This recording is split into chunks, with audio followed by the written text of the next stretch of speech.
Bom dia, Hare Krishna! Sejam todos bem-vindos a mais uma edição do GADIA, Grupo de Apoio ao Japa, que é uma parceria do Krishna Oeste Caxias do Sul e do professor Adanata. Hoje é o nosso 8º encontro, então há 8 meses a gente está se encontrando aqui, e isso é muito bom.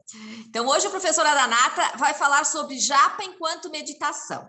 Seja muito bem-vindo aí, Adanata, saudades aí das suas aulas.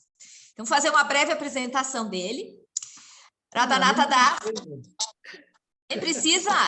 Mas é que Radhanatha a gente não sabe se pessoas novas vão entrar. Tá bom. Depois a gente pode ver melhor isso, então. Tá bom.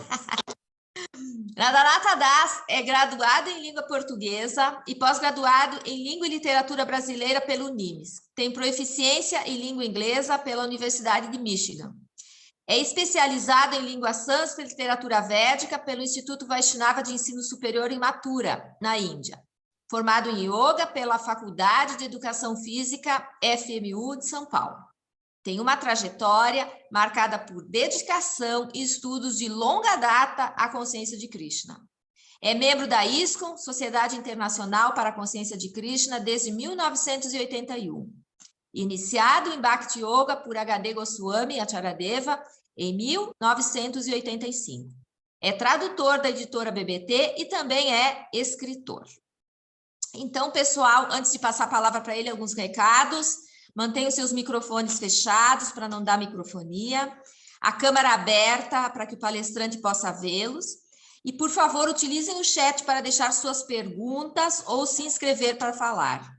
A gente pede para vocês não utilizarem o recurso de levantar a mão.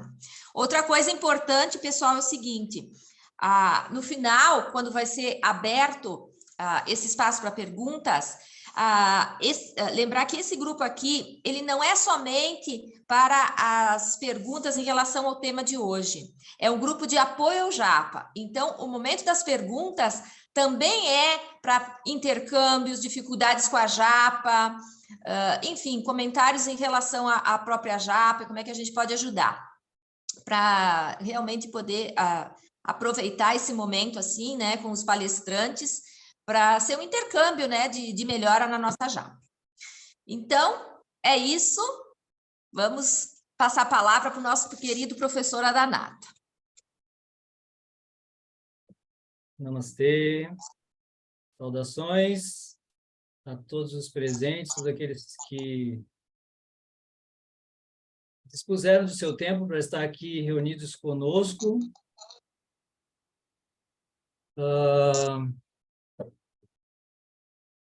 É sempre um prazer, e eu gosto sempre de ressaltar aqui que eu estou aqui, eu sempre falo, vou falar sempre, todas as vezes, assim como ela falou que precisava me apresentar, então eu quero também me apresentar. Eu estou aqui não como professor que tem o domínio dessa matéria, porque é uma matéria bastante difícil. Então, eu ressalto aqui os meus motivos de estar aqui falando sobre o assunto, né? Eu vou ler o que esse texto que eu escrevi, ele vai servir sempre de referência para mim.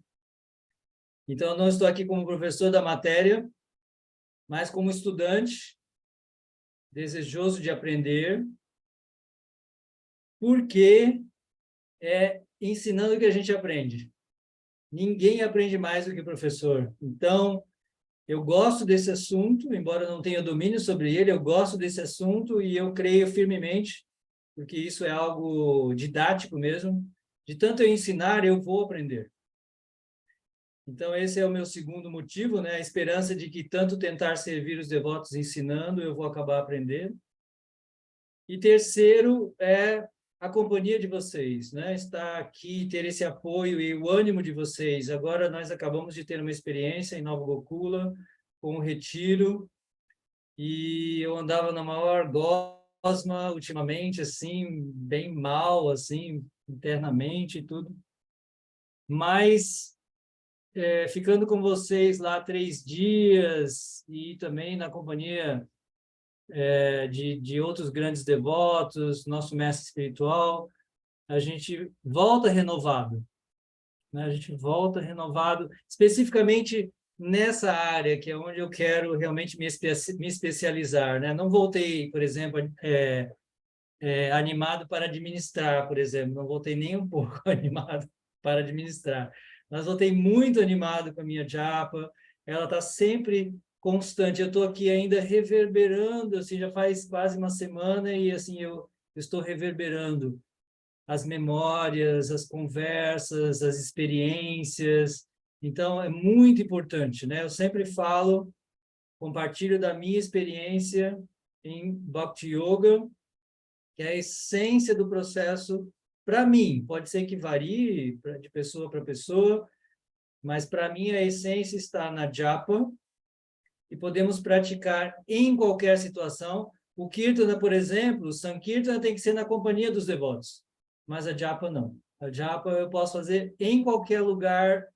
deste mundo, sozinho, sem precisar de absolutamente nada. Não preciso nem de uma japa mala. Eu preciso, como o Prabhupada fala, como as escrituras falam, nem o Prabhupada fala, basta uma língua e um ouvido.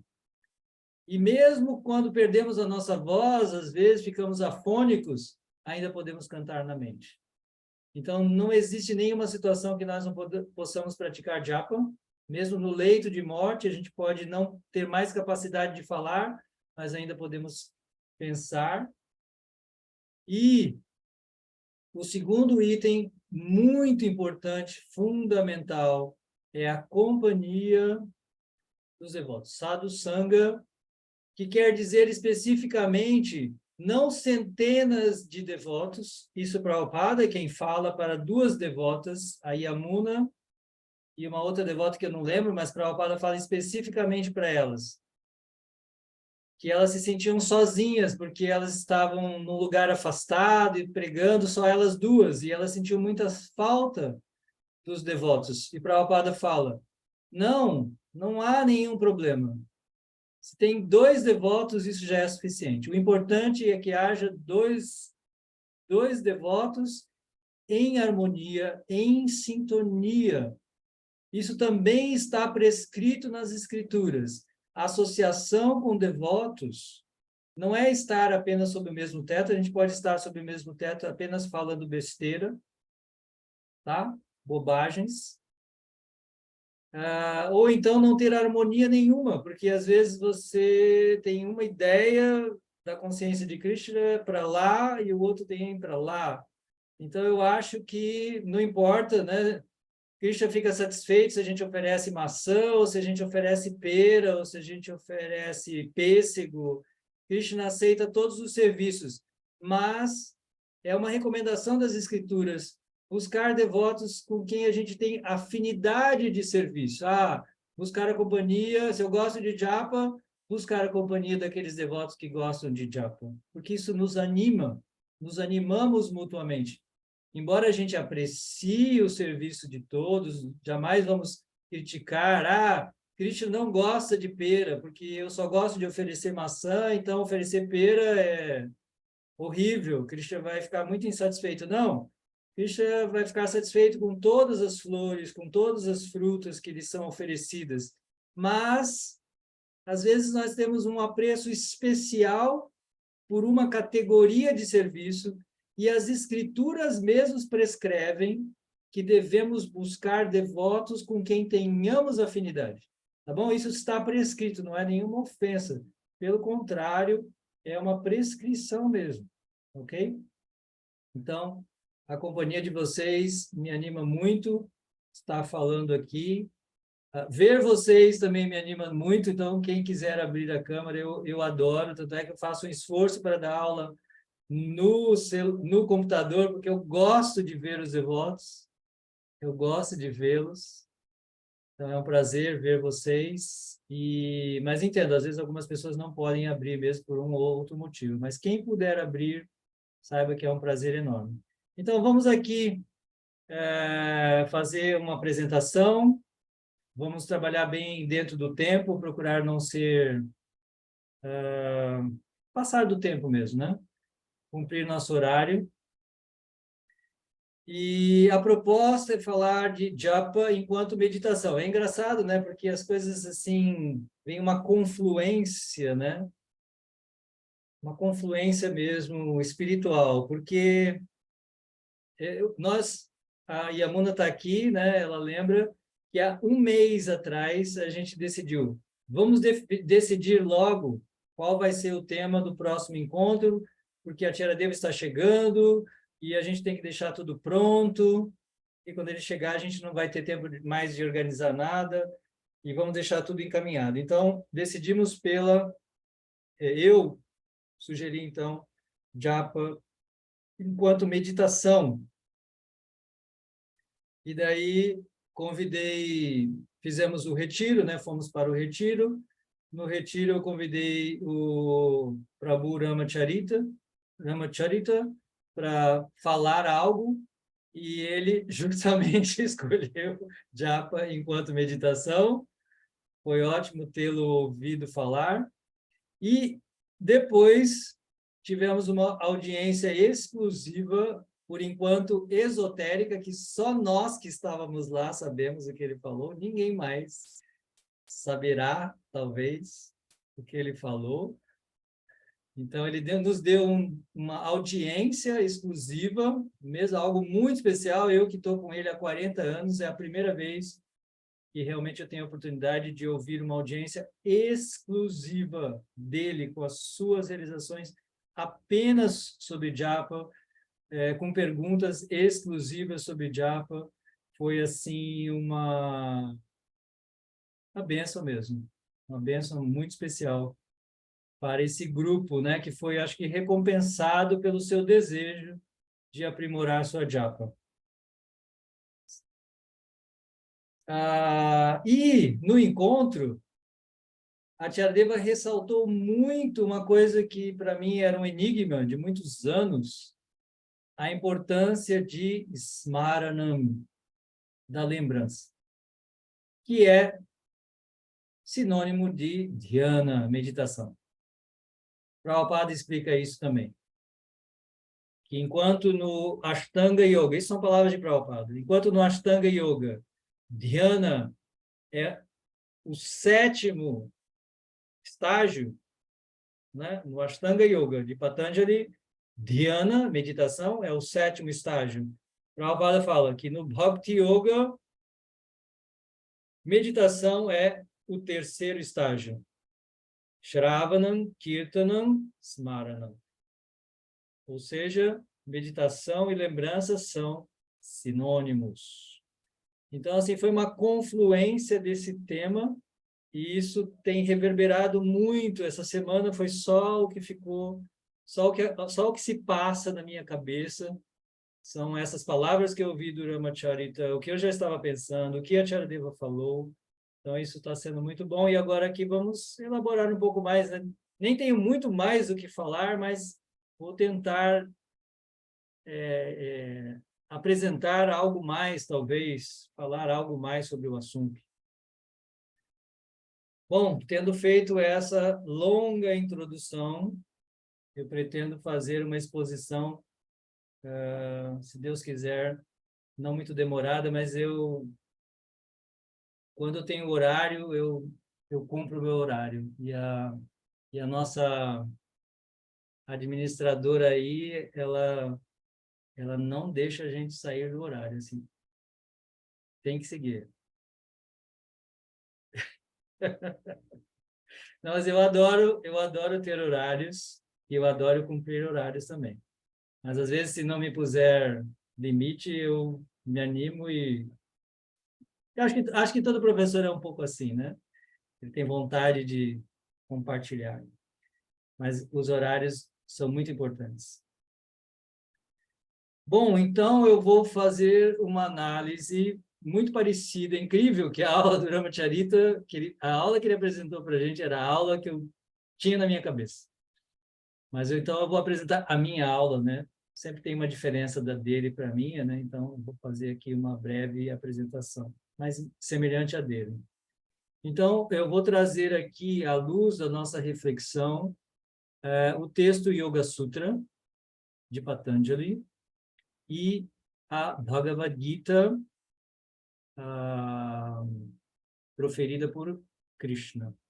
Tá? São duas obras fundamentais, alicerces do yoga. Então, eu vou apresentar aqui, em resumo, é claro, porque esse assunto não tem fim, é tema para uma tese de doutorado, se alguém quiser, mas vou apresentar aqui o que esses textos apresentam como meditação. Então, vou começar pelo Yoga Sutra de Patanjali, porque o Yoga Sutra é uma obra mais genérica, digamos assim. Ela vai apresentar o caminho da meditação de uma forma bem genérica, né? O próprio Hridayananda Goswami, nosso mestre, ele fez uma explicação excelente, ele deu um curso sobre Yoga Sutra também, e nessas aulas dele, ele diz que Patanjali é como um psicólogo moderno, que anima quem quer que o procure, de acordo com a sua natureza. Então, se uma pessoa é ateu, então o psicólogo ele vai animar essa pessoa a ser a melhor pessoa possível. E se ela é uma pessoa que acredita em Deus, então o psicólogo não vai desanimá-la disso, o psicólogo vai animar todas as pessoas, seja lá como elas forem. Então, Patanjali poderia ser visto dessa forma como um psicólogo moderno, porque ele oferece vários caminhos.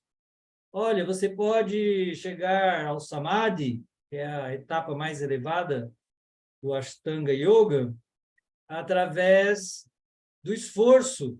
Se esforçando muito, você pode. Ou dizer Ishvara Pranidhanatva. Ou você também pode chegar lá através da entrega ao Supremo, Bhakti Yoga. Então, você pode chegar pelo caminho do esforço pessoal, ou você pode chegar pelo caminho de Bhakti. Isso é bem interessante. Então, ele oferece um caminho aí muito aberto, por isso que o yoga é um sucesso mundial. Milhões de pessoas, bilhões, realmente milhões e milhões de pessoas. Parece que nos Estados Unidos são 30 milhões de praticantes de yoga. No Brasil, eu não tenho os números, porque ele é um sistema muito aberto, muito liberal. Patanjali, em algumas ocasiões, onde ele vai falar sobre Deus, ele não dá denominações, ele não denomina, ele não dá um nome para Deus, e ele diz simplesmente Ishtadeva, né? Adore o seu Deus adorado, né? Siga o seu Deus adorado. Por isso que no yoga as pessoas dizem, olha, se você adora Jesus, se você adora Buda, se você adora Allah, se você adora Krishna, não importa. Você pode fazer yoga e simplesmente o yoga pede que você adore o seu Deus. Tá? Então, Patanjali é assim muito liberal. Então, vamos começar com Patanjali, porque depois, quando a gente vai para a Bhagavad Gita ela faz um estreitamento. A Bhagavad Gita ela é um texto bhaktico, né, que vai tratar de bhakti, Então, ele vai enfatizar, acima de tudo, a meditação em Deus, e especificamente em sua forma como Krishna. Tá? Então, a gente vai afunilar o texto. Vamos começar pelo Yoga Sutra, que é mais genérico, e depois vamos para Bhagavad Gita, mais focado. Bom, então, começamos pela tese do Yoga Sutra, que é um espetáculo. Um espetáculo. Se entendemos 3 sutras do Yoga Sutra, colocamos isso em prática, nossa, haveria uma transformação na nossa vida. Tá? Então, Patanjali começa por definir o que é yoga. Yoga é o controle dos movimentos da mente. Estou lendo aqui uma tradução, né? Ela traduziu Chitta como mente, porém Chitta é algo bem mais complexo, né? Chitta é todo o nosso psiquismo. Em sânscrito é chamado o eu interior. Não a alma ainda, mas esse nosso psiquismo, né? Como se chama no Ocidente mesmo. Que, tecnicamente, lá na tradição do yoga, é composto pela mente, pela inteligência e pelo ego falso. A mente, nós sabemos muito bem o que é, mas na tradição do yoga há uma explicação muito exata sobre o que é em nós, dentro desse nosso psiquismo, desse nosso eu intangível, né? Que a gente sabe que existe uma mente, existe uma inteligência, existe um ego aqui dentro, mas eles não são tangíveis, mas todos nós sabemos que existe. Então, o que é a mente? A mente é essa dimensão do nosso psiquismo, esse departamento do nosso psiquismo que tem a função de pensar, sentir e desejar. Isso é o que caracteriza a mente. O que é a mente? Eu posso perceber pelas funções dela. Então, aquilo que pensa, sente e deseja é a nossa mente. Sem discriminação, sem discernimento, sem juízo de valores, sem nada. A mente pensa, sente, deseja, acabou. Ela não julga, ela não discerne, ela não discrimina. Por isso ela pensa todo tipo de loucura. Coisas boas, coisas ruins, tudo, indistintamente. Ela não tem refreamentos. Quem faz essa função de discernimento é Buddhi, a inteligência. A inteligência que discrimina, julga, avalia, discerne. Não, isso é bom, isso não é bom. A mente pensa, vou me jogar aqui do 8º andar. A inteligência fala, não faça isso, de jeito nenhum. Entende? Então, a mente vai fazer, ela tem essa função. Então, são departamentos diferentes do nosso psiquismo, chamado, em sânscrito, no Yoga Sutra, de Chitta. Chitta. Então, mente, inteligência e, por fim, Ahankara. Ahankara é essa outra dimensão, né? A dimensão mais sutil aí do nosso psiquismo, que faz a ponte, ela é a ponte entre a alma e o corpo, porque é um grande enigma, né? O que faz a alma eterna estar enclausurada num corpo temporário. Isso é um grande enigma. E quem faz essa interface desses dois elementos opostos, antagônicos, que é o corpo e a mente, que são completamente antagônicos, quem faz a interface, quem cola os dois, é o Ahankara, é o ego falso, que faz a pessoa, que faz a alma eterna pensar que é um corpo temporário e se identificar com isso. Então, essa é a dimensão do nosso ego. Tá? Eu vi que teve gente que já mandou perguntas. Eu vou completar a minha apresentação e depois a gente responde as perguntas, tá bom? Então, temos essas 3 dimensões de Chitta, mente, inteligência e ego. E Patanjali diz o seguinte, yoga é a cessação de todos esses movimentos, turbilhões. Eu adoro a palavra turbilhões para traduzir a palavra que Patanjali usa. Vritti. Vritti, yogas, chitta. Já expliquei o que é chitta.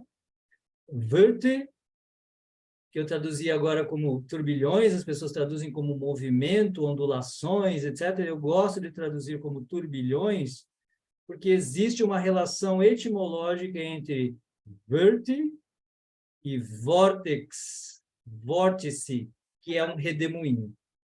Então, se você quer entender o que é o nosso psiquismo, essa palavra é muito boa. Nosso psiquismo é um redemoinho, é um turbilhão, é um vórtice, assim, fica ali.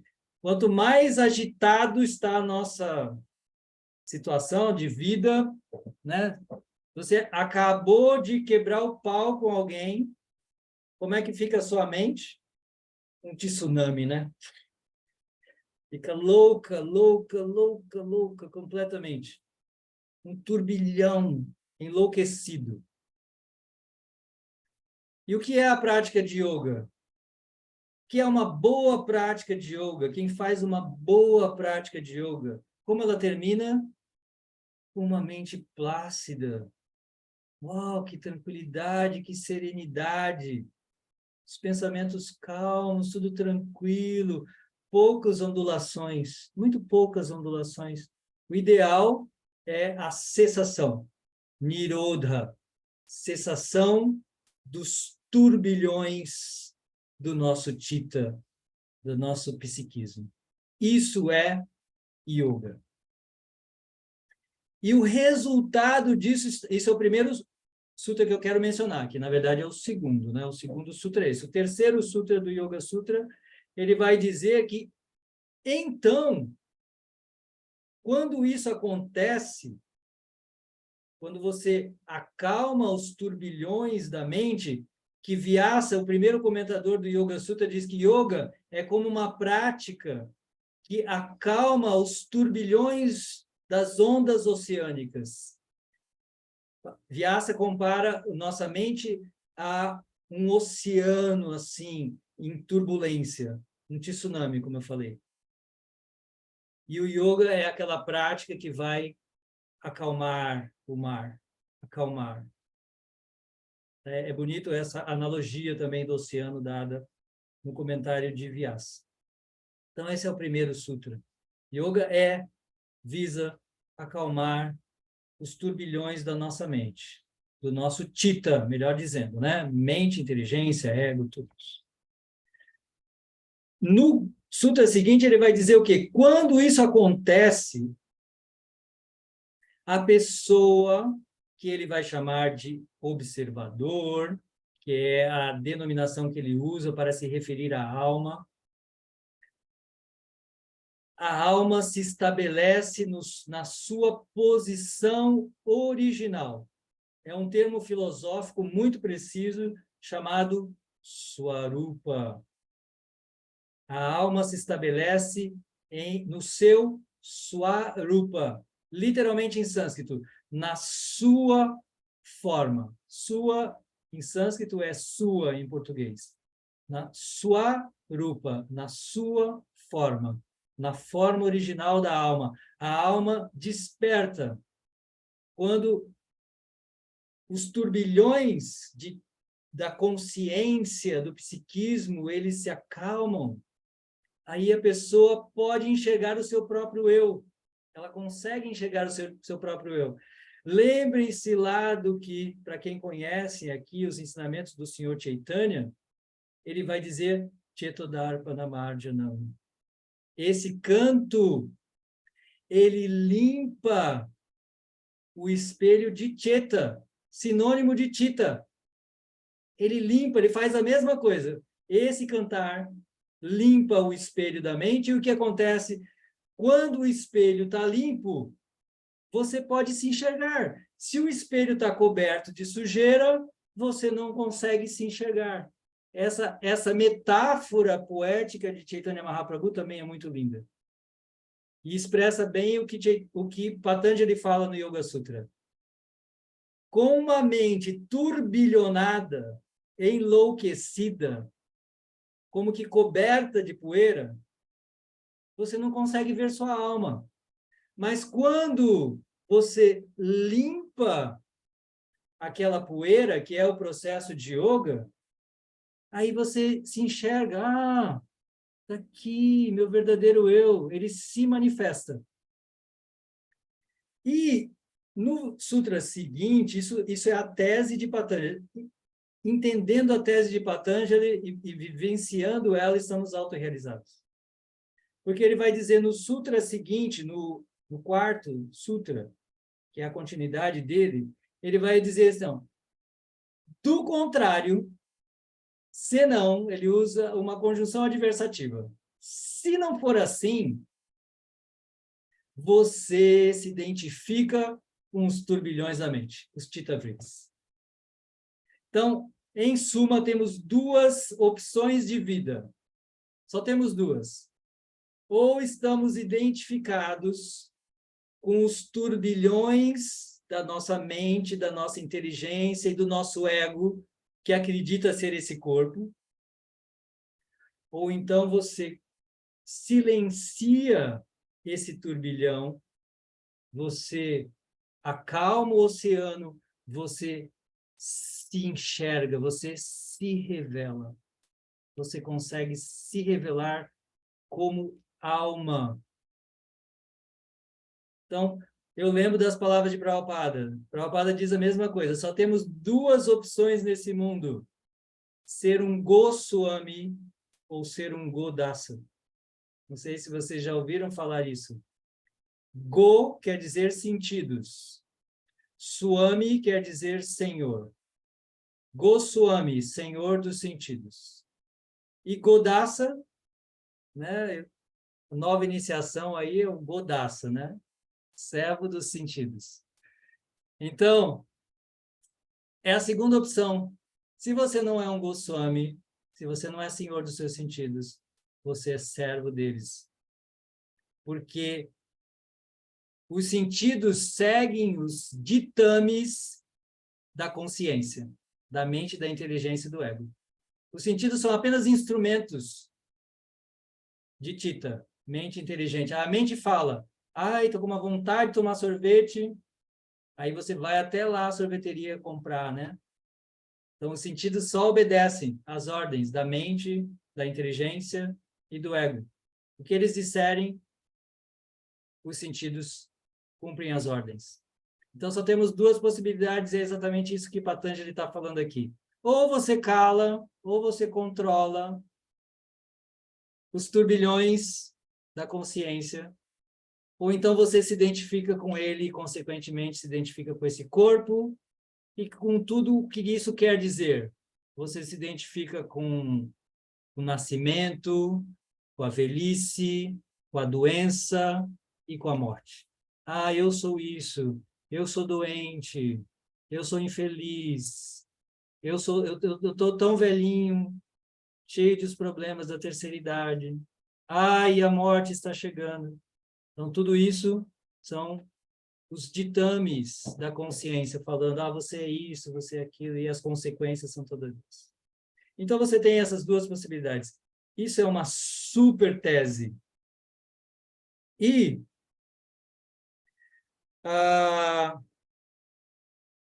Patanjali vai em seguida, é uma obra fantástica, né? Recomendo, são apenas 196 sutras, mas é que cada sutra é uma aula enorme. Teria que dar uma aula para cada sutra. Mas, logo após apresentar a sua tese, então ele vai começar a elaborar sobre ela. Então, ele é como um bom escritor, né? No primeiro parágrafo, ele apresenta a tese dele, e agora ele vai desenvolver a tese. Eu não vou poder entrar aqui no desenvolvimento da tese, nós vamos praticamente para a conclusão. Vamos, assim, ter que ser rápido sobre isso, mas é que a tese é extraordinária.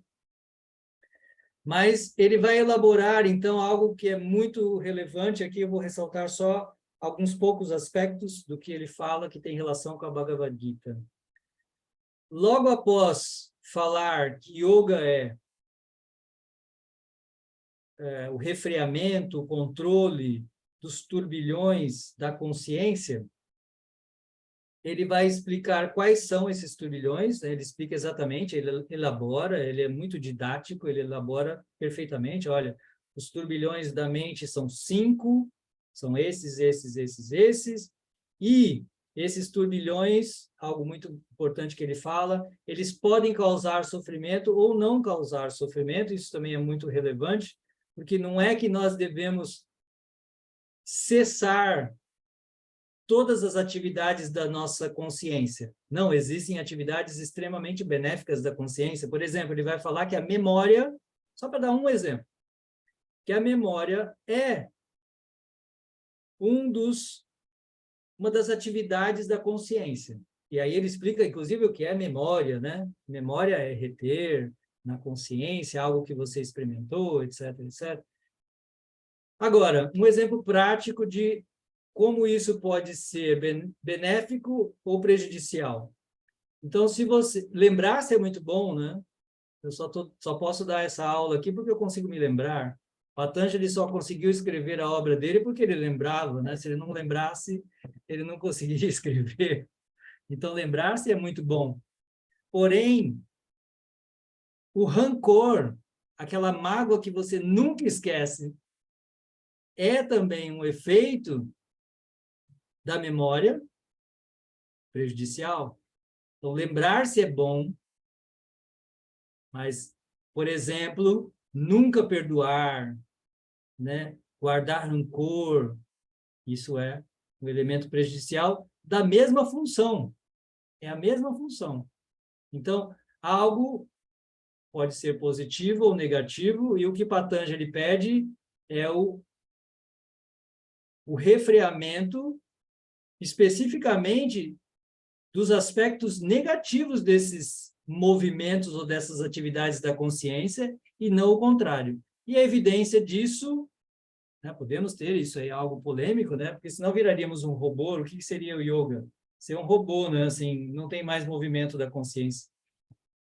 A evidência disso, que ele vai dizer, no Yoga Sutra, por exemplo, ele diz que o sono também é uma das atividades da consciência, e o sono é importante, muito benéfico, precisamos descansar, né? Neurologicamente precisamos descansar.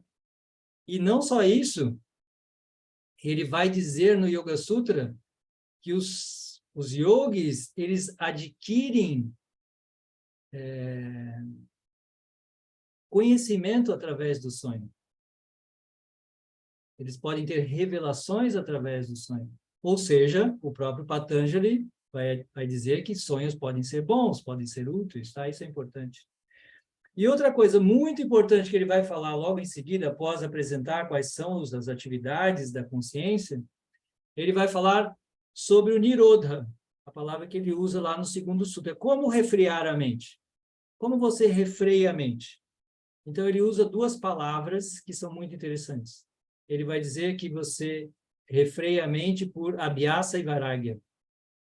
Para quem conhece a Bhagavad Gita, isso vai fazer todo sentido, porque Krishna vai dizer exatamente a mesma coisa. Você pode refrear. Quando Arjuna pergunta, como acho impossível refrear a minha mente? Se vocês estão lembrados da pergunta? E Krishna responde o quê? É verdade, Arjuna, é muito difícil refrear a mente, mas é possível como? Através de Abhyasa e Vairagya. Abhyasa, literalmente, repetição. Eu gosto dessa tradução literal de Abhyasa, porque Abhyasa é disciplina, é prática diária, etc., etc., mas o sentido mais etimológico de Abhyasa é repetição. Talvez isso explique porque a gente precisa repetir, porque na japa praticamos a repetição para ter domínio. A repetição leva à perfeição. Em educação física se diz que a repetição leva à perfeição. Se diz isso em educação física. Como é que uma atleta olímpica consegue fazer uma exibição espetacular, né, de atletismo, por exemplo? Qualquer uma daquelas práticas de atletismo. O lema é: a repetição leva à perfeição. É por tanto repetir, tanto repetir, tanto repetir, que a pessoa alcança a perfeição. Então, isso eu vejo uma relação direta com a japa, essa persistência da japa. Uma hora eu vou controlar minha mente. Por tanto repetir, eu vou alcançar essa meta de ter domínio sobre a minha consciência, como pede a prática de japa. Bom, daí, mais adiante, então, Krishna repete as mesmas palavras, abhyasa e vairagya, disciplina, repetição, e vairagya, desapego. Temos sempre que cultivar o desapego, paralelamente. E, logo adiante, no primeiro capítulo, Patanjali vai falar, então, elaborar sobre Bhakti Yoga, como eu falei para vocês, que ele diz que a perfeição do caminho do Ashtanga, ele pode ser alcançado pelo esforço pessoal ou também pela Bhakti Yoga, pelo Bhakti Yoga, né? Que é a entrega ao Supremo.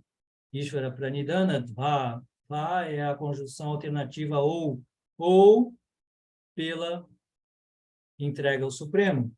E nessa sessão, do 23 ao 29, Sutra 23 a 29 do primeiro capítulo, onde Patanjali vai falar, então, especificamente sobre a entrega ao Supremo. Ali ele explica quem é Ishvara, quem é Deus, genericamente. Recomendo, né? Estou aqui estimulando vocês a irem lá estudar esse texto. Então, ele apresenta quem é Deus, sem denominar, mas qualidades inerentes de Deus, a onisciência, a onipotência, etc., etc. E aí ele vai falar algo muito interessante. Ele diz que a manifestação sonora de Deus é o Om. Não é o nome de Deus, a gente chama de nome, mas não é bem o nome. É Deus em forma sonora, não é o nome de Deus. É Deus em forma sonora. No mundo material, há uma dicotomia entre o nome e o denominado. O nome é diferente da coisa, mas na dimensão absoluta não há diferença entre o nome e o denominado. Por isso, Om é o próprio Deus. Hare Krishna não é o nome de Deus. A gente chama de nome, claro, mas esse nome, segundo todos os tratados, Abhinatuam Nama Namino. O nome e o denominado Abhinatuam não são diferentes, são a mesma substância. Então, Patanjali apresenta, então, o Om como a manifestação sonora de Deus, e, em seguida, ele recomenda a japa, a recitação murmurada do Om. E o que nós fazemos? Exatamente a mesma coisa. Chaitanya Mahaprabhu falou o quê? Chetodarpanamarjanam, esse cantar limpa o espelho da nossa consciência, extingue a nossa vida material, revela a nossa alma, é um banho prazeroso no eu. Ele glorifica de 7 formas o santo nome, e aí ele nos apresentou. Esse é o nome mais íntimo de Deus. Hare Krishna. Cante o santo nome de Deus. Cante esse santo nome não diferente do próprio Deus. Ou seja, é a mesma tese, não há uma filosofia diferente. Há uma coerência perfeita entre os ensinamentos de todos esses grandes santos e sábios. E aí, então, tendo apresentado a sua tese, todo esse caminho, Patanjali vai dizer que, né, depois que explicou tudo isso, muito bem, maravilhoso, né? Acabei de explicar aqui para vocês, falei que, olha, entenda isso, viva isso, e você está autorrealizado. Aí você quer saber, bom, mas como é que eu faço isso? Então, Patanjali faz a mesma coisa. No segundo capítulo, né, a tese está lá no primeiro capítulo, no segundo capítulo, ele vai dar início ao segundo capítulo, logo no começo do segundo capítulo, ele vai apresentar o que alguns estudiosos chamam a filosofia de kleshas, a filosofia do sofrimento inerente à condição humana. Na condição humana, por sua própria constituição, estamos fadados a sofrer. O que é o sofrimento? O que são kleshas? A Bhagavad Gita deixa bem claro. Jama, Mrityu, Jara, Vyadhi. Nascimento, doença, decrepitude. Não necessariamente a velhice, né? Podemos ter uma velhice muito saudável, muitas pessoas afortunadas, muitas não, mas algumas pessoas afortunadas têm uma velhice saudável. O problema não é exatamente a velhice, mas sim a decrepitude da velhice, né? A velhice pode ser extremamente sofrida, toda classe de sofrimento. Então, nascimento, incontáveis doenças. A medicina vive atrás da cura de doenças, cura uma doença e surgem mais 10 doenças. Então, assim, são incontáveis. Parece uma tragicômico, né? A gente vence uma doença e surgem 10. E a decrepitude da velhice também. Não, agora vamos viver 100 anos. Aí vivemos 100 anos repletos de doenças, né? De todo tipo de doença nova, cheio das doenças novas da velhice, né? Que antes não tinham tempo nem de se manifestar, né? Antes, eu nasci numa época em que nem se falava praticamente de câncer, porque todo mundo morria antes de ter câncer.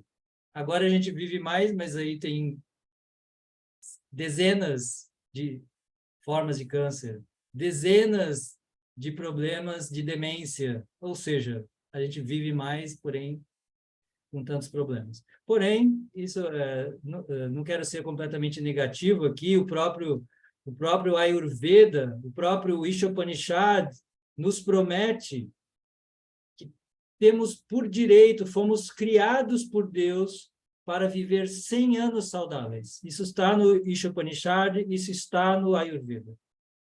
Mas isso teria que ser numa situação ideal de vida, o que nós não temos muito em Kali Yuga. Como Prabhupada diz, quando os devotos muito naturalistas tentavam, não, Prabhupada, mas não pode comer isso, não pode comer aquilo, e tem o outro, e tem isso, e tem aquilo. Prabhupada fala, não tem nada em Kali Yuga que não esteja contaminado. Tudo está contaminado em Kali Yuga, é uma loucura. Né? Se o alimento é completamente puro, o ar não é impuro, o ar é impuro, a água é impura. Assim, é simplesmente uma loucura. O Kali Yuga é um estado bastante difícil, porém, está aí. Né? Quem sabe a gente consegue reviver uma era dourada e reviver um mundo saudável com isso também, onde a gente pudesse viver, ter 100 anos disponíveis para se dedicar a alcançar a autorrealização, né? Então, isso é algo almejável, né? Assim, o Bhagavatam diz que nosso único desejo na vida é ter uma vida saudável para dedicá-la à busca da autorrealização. Então, é algo almejável querer saúde, especificamente para esse objetivo de alcançar a autorrealização. Mas daí, Patanjali começa com essa filosofia, chamada filosofia de Kleshas, a filosofia do sofrimento inerente à condição humana, e ele termina de forma catastrófica, bem assim, tragédia grega. Ele diz assim, aqui, para os sábios, neste mundo, só existe sofrimento. Tudo aqui, neste mundo, é sofrimento. Isso é quase o final dessa sessão da filosofia do sofrimento. E no sutra seguinte, ele fala algo alentador, né? Um verdadeiro orador, né? Ele diz assim, porém, você pode e deve acabar com os kleshas, com o sofrimento. Está aqui a minha solução. Siga Ashtanga Yoga. Os 8 membros, né? Esse yoga é dividido em 8 partes. Yama, niyama, princípios éticos, asana, posturas, pranayama, os exercícios respiratórios, pratyahara, o recolhimento dos sentidos, daí dharana, dhyana e samadhi, concentração, meditação e transe. Então, para quem estuda o Yoga Sutra, ele sabe, ele entende que o método, a meta, já apresentamos. Patanjali apresentou a sua meta. A meta do yoga, a cessação de todo o turbilhão da consciência, de toda essa identificação com os turbilhões da consciência, de se identificar com esse corpo e com essa mente, essa é a meta. E o método é o Ashtanga.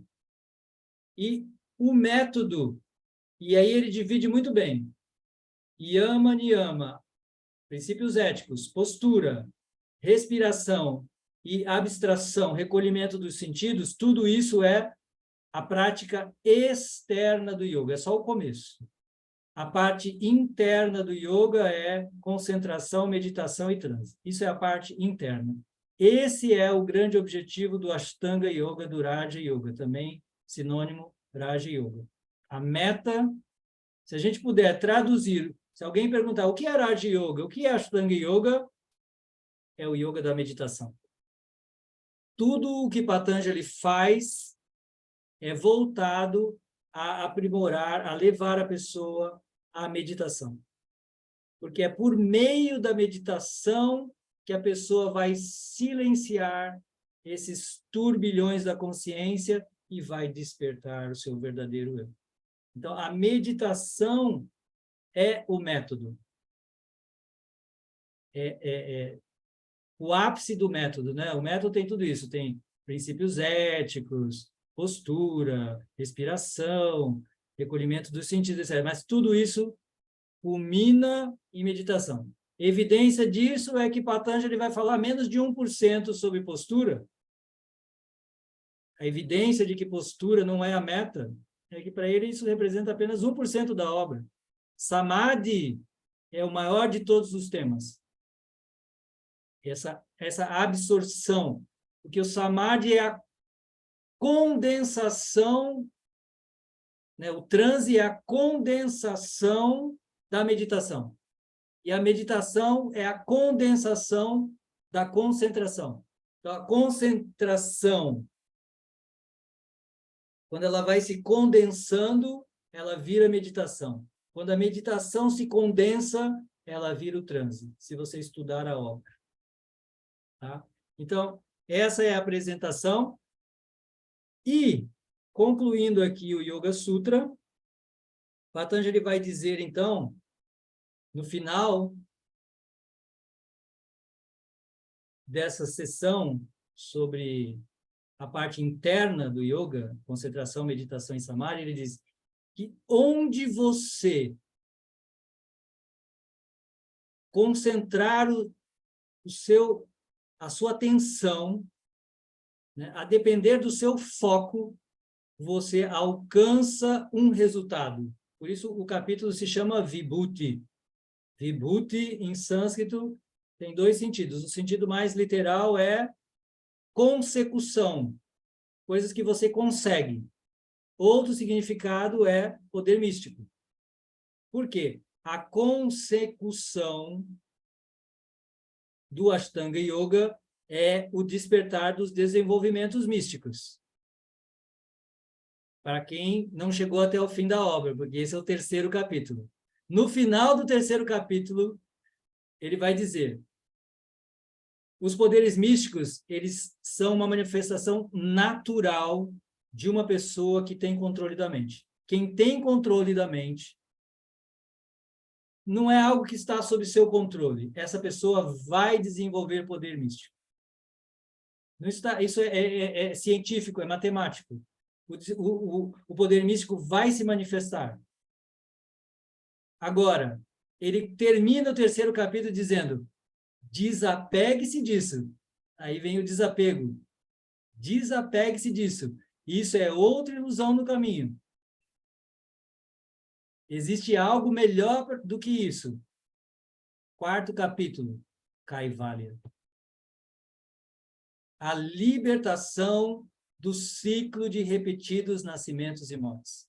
Existe algo muito, muito, muito, muito mais elevado do que os poderes místicos. É interessante, ele termina o terceiro capítulo dizendo: Vairagya, desapega disso, esquece disso. Por isso que os Vaishnavas condenam, se você lê as obras de Prabhupada e os grandes acharyas, Bhaktisiddhanta, Bhaktivinoda, ele vai falar, ele só vai falar mal de poder místico. Poder místico é uma grande ilusão do ego, que vai fazer a pessoa acreditar que ela é Deus. Imagine, tem yogis na Índia que têm o poder de materializar coisas. Vocês já devem ter ouvido falar. Eles materializam coisas. Então, ele vai lá e materializa algo. Imagine se você desenvolve esse poder, se você manifesta esse poder. Na verdade, esse poder está aí, ele está disponível. Temos poderes extraordinários. Segundo Patanjali, podemos levitar, podemos caminhar sobre as águas. Lembra de Jesus? Patanjali fala que podemos caminhar sobre as águas. Podemos falar com todos os seres. Lembra de São Francisco? Então, o poder místico, ele é natural. Ele é inevitável, ele vai se manifestar. Agora, você jamais... Então, você pode negar? Não, você não pode negar. Eles vão se manifestar. Você não pode se apegar a eles. Você não pode pensar que você é Deus. Então, você dê exemplos positivos. Jesus caminhou sobre as águas e estimulou seus discípulos. Falou, vocês podem caminhar também. De que forma? Apenas pela fé absoluta em Deus. Ishvara Pranidhana. Tendo fé absoluta em Deus. Só isso. Não precisa fazer asana nenhum. Você vai ter. E próprio, se você lembrar, o Pedro na hora saiu andando sobre as águas. Então está aí, disponível imediatamente. São Francisco lá falava com o lobo, falava com os pássaros. Que o poder também que Patanjali assinala na sua obra. Está aí, outro poder disponível, outro poder, ubiquidade. Significa estar em muitos lugares ao mesmo tempo. Existem relatos de vários santos da tradição cristã que se diz que estavam em vários lugares ao mesmo tempo, ou que levitavam. E é interessante porque eles alcançaram isso por entrega completa a Deus. Não pelo caminho de Ashtanga, Yama, Niyama, Asana, Pranayama, simplesmente por entregar-se a Deus. Então, o problema nem é o poder, mas sim o apego a esse poder, a ilusão que esse poder pode gerar. Porque existe algo muito superior, que é o Kaivalya, segundo Patanjali. Porém, para os seguidores do Senhor Chaitanya, Kaivalya é algo insignificante. Tem um verso de Prabodhananda Sarasvati que diz: Kaivalya Narakayate. Para mim, Kaivalya, a liberação, é o inferno. Porque a liberação sem amor por Krishna, sem estar com Krishna. Porque o que é a liberação para eles? É fundir-se numa luz. Não, maravilhoso, fantástico, estar livre, é algo assim inimaginável. Porém, para Chaitanya Mahaprabhu e seus seguidores, imagine estar lá e não ter Krishna, e não ter uma relação de amor com Krishna e com outras almas. Isso não é nada almejado por um Gaudiya Vaishnava, por um seguidor do Senhor Chaitanya, mas é só para a gente entender. Os estudiosos de Patanjali dizem, nossa, mas Kaivalya é a meta de Patanjali? Um comentador diz algo muito interessante. Ele diz assim, olha, Patanjali só foi até aqui. Ele só foi até onde podemos experimentar, uma pessoa comum pode experimentar nesse mundo. Mas ele não quis dizer que não possa haver outras coisas. Né? E isso a gente poderia dizer que está muito mais aprofundado, então, na Bhagavad Gita. Então, falamos um pouquinho do Yoga Sutra, agora vamos falar um pouquinho da Bhagavad Gita. Podemos fazer aqui, então, aqueles que gostam de estudar, dê algumas orientações aí sobre Yoga Sutra, e podemos fazer, então, um paralelo com a obra Bhagavad Gita, especificamente o 6º capítulo. Existe um paralelismo que em literatura a gente chama de diálogo, né? Existe um diálogo. Na verdade, o Yoga Sutra, que é considerado uma obra posterior à Bhagavad Gita, ela está apenas reverberando os ensinamentos de Krishna lá na Bhagavad Gita. Tanto é que você pode ver as mesmas palavras. Patanjali usa as mesmas, são inúmeras vezes. Eu dei apenas um exemplo, que é as palavras Abhyasa e Vairagya. Mas são muitas palavras. Se você estudar o sânscrito, você vai ver essa intertextualidade. Ah, Krishna falou aqui. Ah, Patanjali falou a mesma coisa aqui. Então, você pode traçar esse paralelo. Então, esse paralelo está no 6º capítulo, que a gente chama de Dhyana Yoga, o Yoga da Meditação.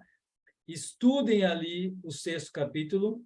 Em suma, Krishna começa esse capítulo dizendo que a mesma coisa. Nós temos duas possibilidades. Ou você controla a sua mente, ou você é controlado por ela. Se você controlar sua mente, ela é o seu maior amigo. Se você falhar em controlá-la, você tem consigo, você traz consigo, dentro de você, seu pior inimigo. Nós estamos sempre acusando alguém fora de nós, né? Nosso inimigo está sempre fora. Mas todos os grandes mestres vão dizer que os nossos inimigos estão dentro. E ele é a nossa mente que não dominada trabalha contra nós. Então, esse é o início lá do 6º capítulo. A gente vai elaborar. E a tal ponto, eu estou com a Bhagavad Gita aqui na mão, esse fato é tão extraordinário, veja só, compare lá com o que Patanjali falou, o que Krishna acabou de falar aqui, né? Então, no 5, 6, ele vai dizer isso. Com a ajuda da mente, a pessoa deve se libertar e não se degradar. A mente é amiga da alma e sua inimiga também. Quem conquistou a mente, para quem conquistou, a mente é o melhor dos amigos, mas para quem fracassou neste empreendimento, sua mente continuará sendo seu maior inimigo. Imagine, ela vai continuar a vida inteira trabalhando contra você, contra o interesse da alma, né? E no 7º, então, é extraordinário que ele vai dizer, esse aqui é muito, muito interessante mesmo, porque muitos estudiosos do Yoga Sutra, eu já ouvi aulas assim de grandes estudiosos do Yoga Sutra que vão dizer, yoga no Yoga Sutra não quer dizer união, que a gente fala muito, né? Yoga é união. E muitos estudiosos de Yoga Sutra dizem assim, não, yoga quer dizer união, mas não no Yoga Sutra. No Yoga Sutra, Patanjali não usa a palavra nesse sentido. Para Patanjali, yoga é o controle da mente, que ele diz, yoga stita vritti nirodha, yoga é isso. Porém, se você conhece a Bhagavad Gita, se você conhece a tradição do yoga, por que que todos os mestres, não é só o nosso mestre Bhaktivedanta Swami que diz isso, se você estudar a Iyengar, por exemplo, se você estudar outros mestres, vão dizer, não, yoga é a união do Atma com o Paramatma. Mas os estudiosos acadêmicos do Yoga Sutra falam, não, isso não existe no Yoga Sutra. Mas na tradição do yoga isso existe. Krishna mesmo fala aqui no 7º verso. Quem conquistou a mente alcançou a superalma, entrou em comunhão com a superalma. Literalmente, Jitatmana Prashantasya Paramatma Samahitaha. Isso é interessante, porque Patanjali não diz isso lá no Yoga Sutra, mas a tradição do yoga, Patanjali não é um orador solitário, né, gritando no deserto sozinho, não, ele tem uma tradição por trás dele. Ele reverbera esses ensinamentos estão incutidos dentro da cultura desse povo do yoga. Então, a Bhagavad Gita, ela é complementar e mais antiga, muito mais indiscutivelmente aceita por todos na Índia. E a Bhagavad Gita vai falar, quem conquistou a mente, se você controlar os turbilhões da mente, você entra em comunhão com o Paramatma. Então tá lá que yoga é comunhão. E isso acontece quando a alma, quando a mente, quando os turbilhões da nossa consciência cessam. Patanjali diz, seu Swarupa se manifesta. Sua forma original se manifesta. E aqui Krishna fala, não só isso, você comunga com o Paramatma, a alma suprema dentro do seu coração. Pronto. Então, tá ali, né, nessa sessão muito linda. Bom, depois Krishna vai falar de suas orientações práticas, ele também vai falar de asana, também vai falar de pranayama, vai falar de postura, vai ensinar muitas coisas lá. E o resultado, então, né, ele tem a metodologia dele, e o resultado é que Patanjali não estabeleceu que, a depender do foco da pessoa, ela alcança um resultado? Não ficou claro isso lá no Yoga Sutra? Olha, se você meditar no Udana Vayu, no ar ascendente do corpo, existem 10 ares no corpo, mas existem 5 mais importantes, um deles é o Udana Vayu, o ar que sobe no corpo. Se você focar-se no Udana Vayu, você levita. É simples assim, uma ciência muito simples. É só concentrar-se no Udana Vayu e você pode levitar. Então, cada foco, cada objeto de meditação te outorga um resultado. É simples, uma ciência, matemática. E Krishna, então, ele não vai apresentar um monte de focos, como Patanjali. Inclusive, Patanjali é muito liberal. Ele fala, olha, existem muitos elementos de foco. Você pode escolher à vontade. Krishna já é mais específico. Ele fala, Mamana Bhava Madhvatu. Concentra a tua mente em mim. Concentrando tua mente em mim, você virá a mim. Esse é o maior de todos os focos e é o ápice dos ensinamentos de Krishna na Bhagavad Gita. E como fazemos isso? Como vamos fazer isso? Como é a nossa meditação? Como é a nossa meditação? Krishna está pedindo aqui, pense em mim, chore por mim, liga para mim, não é assim? Então, Krishna está pedindo, né? Lembre-se de mim e lute também, né? Lembre-se de mim e lute. Depois, podemos fazer assim, podemos fazer um estudo só de quantas vezes Krishna fala, lembre-se de mim.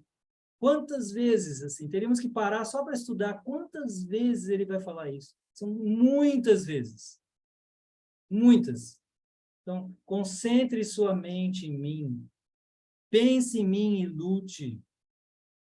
Concentre sua mente, medite em mim, Prabhupada diz no 9:22, medite em mim, que eu vou cuidar de tudo para você. Não se preocupe com mais nada, eu cuido de tudo na sua vida. Então, o Krishna vai falar o tempo inteiro, o tempo inteiro, o tempo inteiro. Pense em mim. Capítulo 12, né? A forma mais elevada de Bhakti Yoga. Coloca toda a tua mente, toda a tua inteligência em mim. E assim você vai me alcançar. Então, a Gita inteira está repleta. Pense em mim, medite em mim, se concentre em mim, porque assim você vai me alcançar.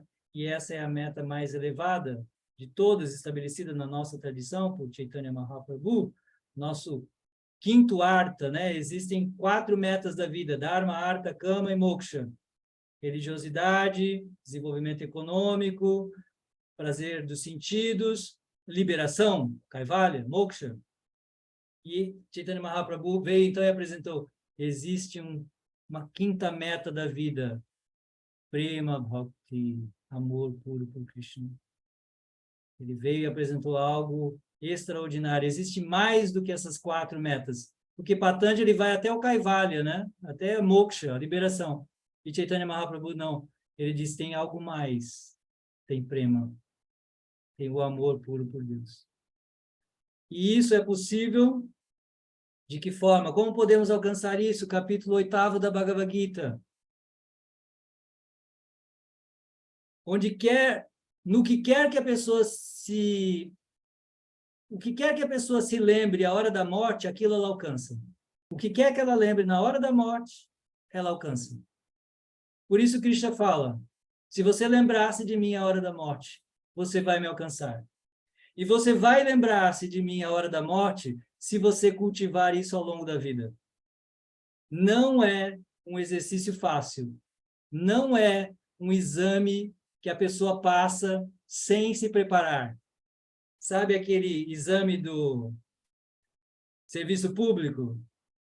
Aquele emprego maravilhoso para ganhar 40 mil, sei lá quantos você pode ganhar lá.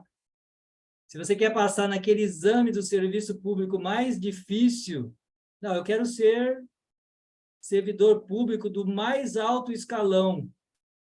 Vai ter que estudar muito, né? Para passar nesse exame. Vai ter que estudar muito. Não é assim, eu caio de paraquedas lá e passo no exame. Pode ser, Patanjali, Krishna também vai falar que existe essa possibilidade, mas se você tiver treinado muito na vida passada, aí você já vai nascer pronto. Tanto Patanjali quanto Krishna vão dizer isso. Os dois vão dizer. Se você treinar muito, você já nasce pronto. Então, algumas pessoas nascem prontas. Mas a maioria aqui precisamos treinar muito, estudar muito para passar no exame. Então, se queremos ser servidor do mais alto presidente da criação, Krishna, quisermos passar, eu sempre penso nisso, eu quero tanto passar, quero tanto ser aceito como servo de Krishna, né? Quero passar nesse concurso de servidor público de Krishna, quero ser um servidor de Krishna. Para passar nesse serviço público tem que ralar muito, né? Tem que ralar muito. E qual é a nossa metodologia? Todos vocês já sabem. O que Chaitanya Mahaprabhu disse, o que Acharyadeva tão magistralmente nos apresentou, né, explicando por que será que Prabhupada só pediu de nós para fazermos uma coisa. Pediu para não fazermos 4 coisas, mas só pediu para fazermos uma coisa. Não pediu para a gente cozinhar, não pediu para a gente dançar, não pediu para a gente fazer kirtana, não pediu para a gente abrir templos, não pediu para estudar livros, não pediu nada. Embora, reproduzindo aqui as palavras de Acharyadeva, tudo isso seja muito importante, mas ele não falou, ele não nos pediu para prometermos isso, ele só pediu para prometermos cantar, entoar a japa. Então, a japa é a melhor metodologia para nos lembrarmos. Então, lembrem-se das palavras de Acharyadeva. Podemos cantar 16 voltas sem nenhuma atenção, sem nenhuma lembrança de Krishna. Então, lembrem-se que japa enquanto meditação, japa culmina em lembrar-se, em focar-se. Então, japa enquanto meditação, nosso objetivo, sempre lembrar-se de Krishna, nunca esquecer-se de Krishna, certo? Nessa era, como podemos fazer isso? Prabhupada fala na introdução da Bhagavad Gita.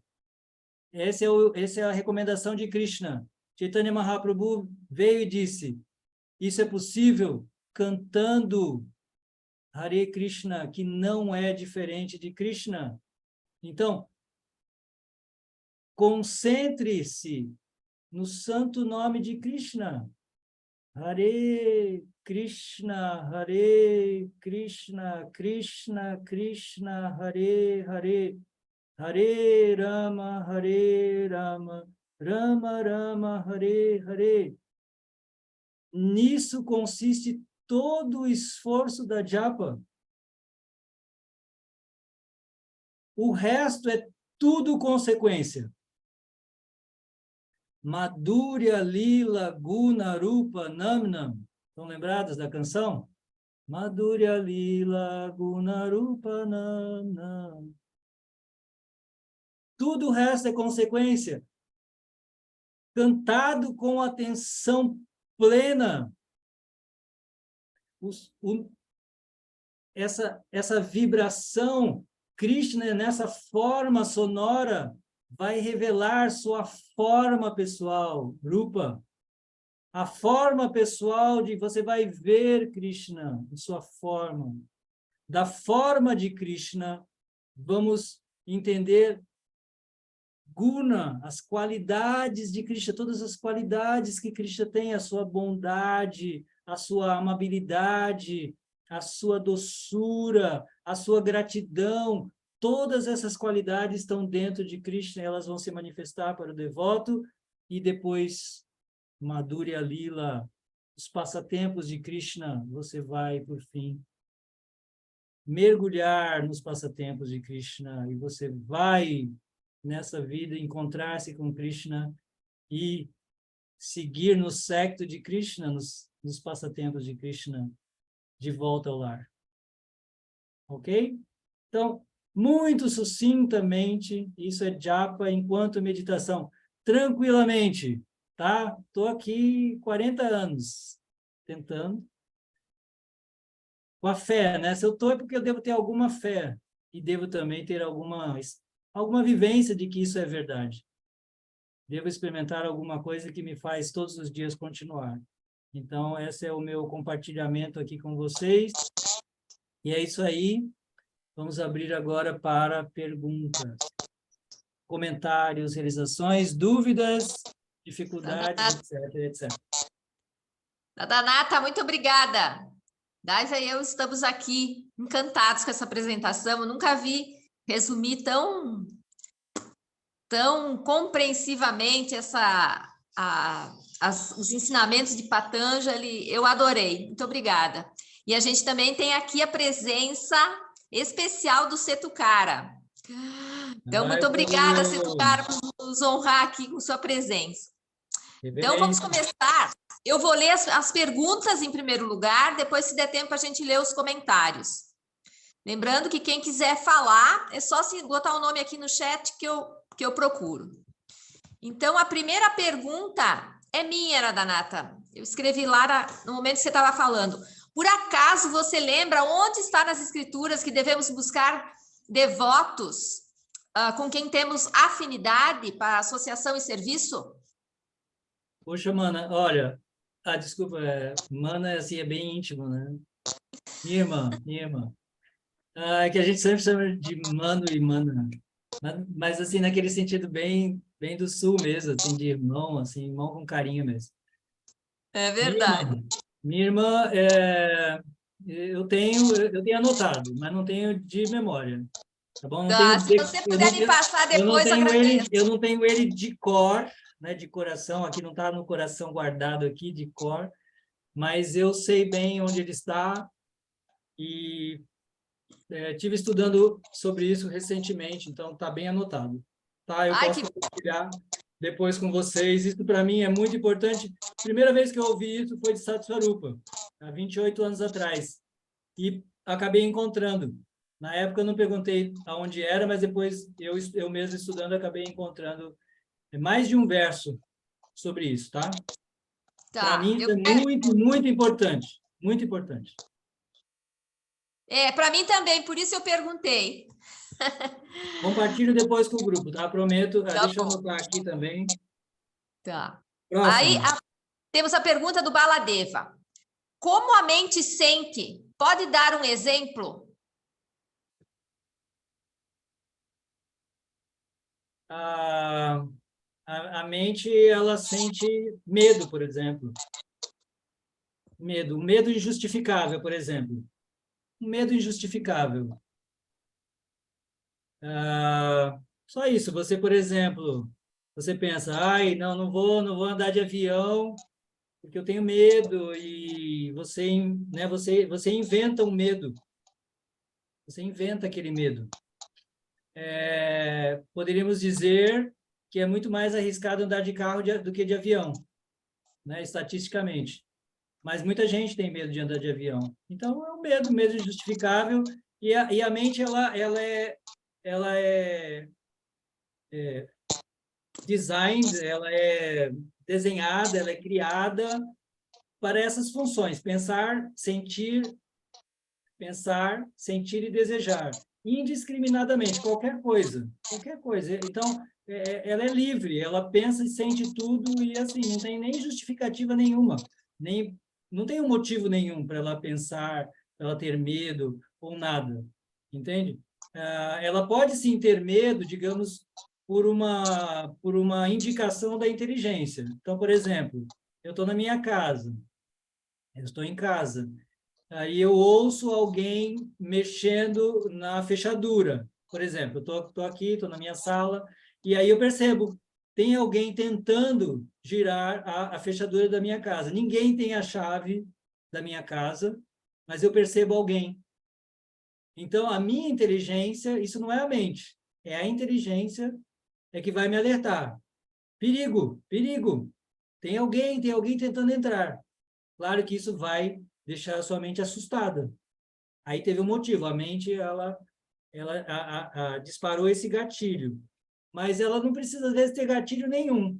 Às vezes, sem motivo absolutamente nenhum, a mente cria loucuras, assim, porque é a função dela, ela só tem função livre de pensar, sentir, desejar qualquer coisa indiscriminadamente.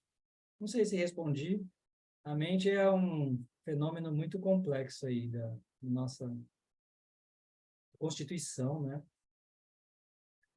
E mais? Ok, vou lá para a segunda, só um minutinho aí, porque eu tenho que fechar aqui, ó. Tá, a Sundarang pergunta: vemos nesse mundo como o controle da mente tem grande importância no processo meditativo. Porém, é estranho que este tema não é muito abordado em relação ao canto dos santos nomes, como deveria. Por que será? A que se deve essa não abordagem por parte da maior parte dos devotos? Eu acho que não há uma escola, né? Nós não temos uma escola ainda, né?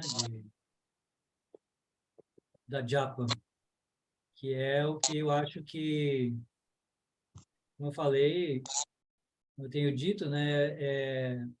É um serviço devocional, é uma prática de serviço devocional que me encanta. Na verdade, ela me encanta não é por nenhum amor natural por Krishna, não. Ela me encanta porque eu tenho uma mente que me perturba desde que eu me lembro na vida, entendeu? Desde que eu acho que eu falei para vocês lá no retiro, né, que quando eu fiz a comunhão eu virei ateu. Então eu já tinha uma mente perturbada antes disso. Então eu tenho uma mente que me persegue, sim. E a única forma que eu encontrei, que eu descobri para tentar pacificar, e aí eu vivo assim, vivo as voltas nessa luta com a minha mente para controlar a minha mente, para acalmar essa minha mente tão inquieta. E a minha foi uma descoberta, assim, quando eu encontrei o Santo Nome, esse método, essa prática, assim, eu fiquei encantado, enquanto prática de meditação mântrica e controle da mente. Eu entendi assim desde o primeiro minuto que entrei em contato. Agora, não sei por que a sociedade não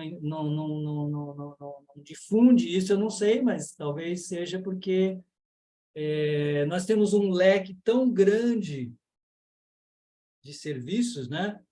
Temos adoração às deidades, temos kirtana, temos distribuição de alimentos, temos estudo dos livros, temos a pregação, nossa, nós temos tanta coisa para elaborar, temos que administrar os templos. Nossa, a gente tem um leque tão amplo de serviço para fazer que assim as coisas estão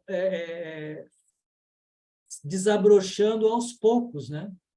pode ver que cada serviço, cada devoto especializado num serviço está amadurecendo aquele serviço. Então cada um vai amadurecendo num serviço, né? E quando eu olho para trás, embora eu tenha feito tudo, acho que dentro do serviço devocional eu fiz quase tudo, o que eu mais fiz, o que eu mais gostei, o que eu nunca deixei de fazer até hoje foi a japa. Então, isso para mim ele é revelador do qual é o meu serviço principal. E, então, eu acho que a partir de uns anos para cá, especialmente, eu acho que a pandemia me ajudou nisso, a fazer um recolhimento. Eu acho que eu tenho que me focar nisso, tanto em estudar como em compartilhar, tornar disso o meu principal objeto de estudo e ensino. Porque eu acho que também, como eu escrevi no livro, há uma carência sobre isso, muito grande, que você mencionou. E aí, talvez eu possa oferecer a minha humilde contribuição dentro desse serviço, talvez, porque precisa, né? Precisa mesmo. Então, vou ser um pouco breve, tá? Esses temas são todos maravilhosos, né? Estou falando aqui com todos os meus irmãos, me abençoem, né? Eu sempre peço isso. Não só a gente beneficia a audiência, mas a audiência abençoa o orador. Isso está no Bhagavatam. Eu acho que é Sutta Goswami que fala, por favor, me abençoem. Tá? Então, é importante que a audiência, se a audiência ficou feliz, abençoe o orador, né? Para que eu possa me aprimorar na prática e possa ajudar os outros nessa prática, como falou que tem carência, né? Então, eu tenho um desejo que ele não precisa de nada material. Minha outra irmã, Margaret, esteve me falando aí sobre a nossa, que eu tanto falo, a comunidade do Santo Nome, tudo que é um sonho, a comunidade do Santo Nome. Aqui está a comunidade do Santo Nome, não precisa de nada material. Pode ser embaixo de uma árvore. Porque se a gente, é claro que a organização material ela é extraordinária, ela é fundamental, ela é importantíssima. Para mim, herói não é o professor. Herói para mim é o administrador. Eu sempre penso. O administrador é quem dar aula para mim é quase que um prazer espontâneo, natural. Eu não sofro nada por isso. Eu só sofro assim porque me sinto desqualificado, mas falar em si não é uma coisa difícil nem sofrida para mim. E apresentar didaticamente as coisas, nada disso é difícil para mim. Então, não é um problema. Mas administrar realmente é o quarto klesha, né? Adhyatmika, adibáltica, adidaivika e administração, né? Os quatro sofrimentos. Adhyatmika klesha, os sofrimentos causados por si mesmo. Tem três kleshas, três sofrimentos. Adhyatmika klesha, o sofrimento que eu causo para mim mesmo. O adibáltica klesha, o sofrimento que outras entidades vivas causam em mim. Adidaivika klesha, os sofrimentos que os devas mandam sob forma de chuva, enchentes, terremoto, maremoto, etc. E o quarto klesha é a administração. Essa daí eu quase morri, eu saí quase morto, fui direto para a UTI, depois de 18 anos de administração, que veio a pandemia que me salvou. A pandemia me salvou porque me tirou, acabou com o meu projeto e eu tive que ficar trancado, mas fui quase que para a UTI com a administração. Então, para mim, santo e herói verdadeiro não é o professor, não, é o administrador. Esse aí, eu acho que ele vai direto para Krishna, sem escalas. Então, é muito importante, mas eu sei que isso é tão difícil, é tão penoso. Eu não quero mais fazer isso, eu quero me concentrar em ser um estudante e compartilhar meus ensinamentos. E não quero mais administrar nada. Então, para mim, a comunidade de Santo Nome, que é um sonho que eu tenho de um lugar, uma comunidade onde todos vivem para o Santo Nome ali, mas eu não vou arredar uma palha material para fazer isso. Se for a vontade de Krishna, isso vai se manifestar.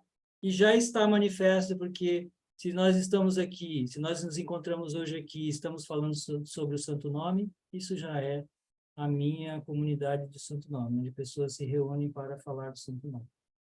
Ok? Desculpe aí o apêndice, mas é que isso é muito importante para mim agora. Obrigada, Radhanatha. O Ramananda Roy está inscrito. Pode abrir o microfone para fazer uma pergunta. Só respondo se aparecer, hein?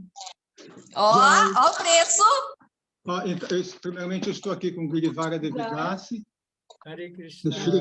Shrivana Devidasi também, então aumentando a Meu Deus audiência do aí. céu, quantos santos aí. Ai, que legal. Então, parodiando o Irdananda, mais na caixinha, mais moedas na caixinha do Radhanatha. Prabhuji, muito obrigado mesmo pela explanação, assim, maravilhosa, estou encantado aqui, todos estamos.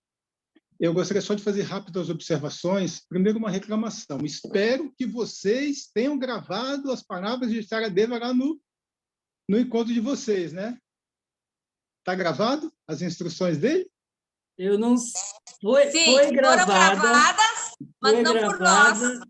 mas não por nós, e a pessoa que gravou não está conseguindo baixar. Então, acho que vamos depender, assim, de orar muito a Krishna para que ela consiga, porque ela está com problema, ela não está conseguindo. E aí, como eu falei, vai ser algo que vai viver na nossa memória para sempre. Sei lá, vamos ver. Se Krishna, se for da vontade de Krishna. Aliás, Senão a gente vai ter que pedir outro Darshana. aliás, se tiver alguém nesse grupo que é bem expert em tecnologia, a gente precisa dessa pessoa porque ela tem que compactar o que ela gravou, senão ela não consegue compartilhar e ela não está conseguindo fazer isso. Ela até sabe, mas não está conseguindo. Bom, então é essa a resposta. Bom, então, eu vou fazer as colocações, aí depois, por gentileza, você explana, Radhanatha. Então, assim, depois de Acharadeva ter ido nesse encontro lá com vocês, ele citou que você falou sobre Smaranê no segundo verso, né, do Shikshastaka, né? Então, eu gostaria que depois se você pudesse reproduzir, né, porque você falou que só tem pensado nisso, né, depois. Então, ele citou você, que você perguntou, né? Ele dando aula lá na Ecovira, ele citou, ele citando o segundo verso, né? Então, ele falou que você perguntou sobre isso, Smaranê, né? Você quer que eu responda a cada pergunta ou você quer fazer todas as perguntas? Senão eu posso esquecer depois de tudo, né? Então tá, porque tu pode responder então, por gentileza. Então, espero que a gente consiga salvar essa gravação. Realmente essa gravação, para mim, ela é histórica. Eu nunca ouvi, ao longo de tantos anos, a Charadeva revelar suas realizações íntimas, toda a sua compreensão sobre japa, né? A gente sempre falou, mas sempre foi curto, assim, né? E aí ele até usou o termo, né? Brincou lá. Eu também sou um japista. Eu também sou um japista. Ou seja, eu gosto muito de japa. Então, assim, foi incrível. E a questão é essa, que no segundo verso do Shikshastaka, para mim sempre foi um enigma, que só foi esclarecido agora com a Charadeva. Por que que Chaitanya Mahaprabhu diz Niyamita Smarane Nakalaha? Não há regras no que diz respeito, Prabhupada traduz, né? Não há regras rígidas para se cantar o santo nome, né? Prabhupada traduz assim. Porém, no sânscrito não é cantar, porque Chaitanya, minha dúvida, por que ele não falou Kirtane? Poderia ter falado Kirtane. Não, falou Smarane, na lembrança. Não há regras rígidas em lembrar-se. E aí a Charadeva deu um banho, né? Perguntei para ele, porque ele citou o segundo verso, né? Traduziu literalmente o segundo verso para a gente, do Shikshastaka, e ao término eu perguntei se ele podia me esclarecer por que o uso da palavra Smarane, não Kirtane. E aí ele deu um banho mesmo, assim, foi uma coisa assim extraordinária. Em suma, muito, muito, muito sucintamente, ele disse isso que eu falei aqui hoje. Por quê? Ouvir e cantar culmina em lembrar. Adorar, todo o resto, Shravanam, ouvir, Kirtana, cantar, Pujana, adorar, Vandanam, oferecer orações. Porque nós podemos fazer tudo isso, nós podemos cantar e não lembrar. Ele falou, não é verdade? A gente pode cantar 16 voltas e não prestar atenção em uma palavra? Não é possível? Isso não acontece às vezes? Quando a nossa mente está muito perturbada? Então, a gente pode cantar e não lembrar. A gente pode ouvir e não lembrar. Né? Não dá atenção. Você ouviu, entrou por um ouvido e saiu pelo outro, que a gente disse.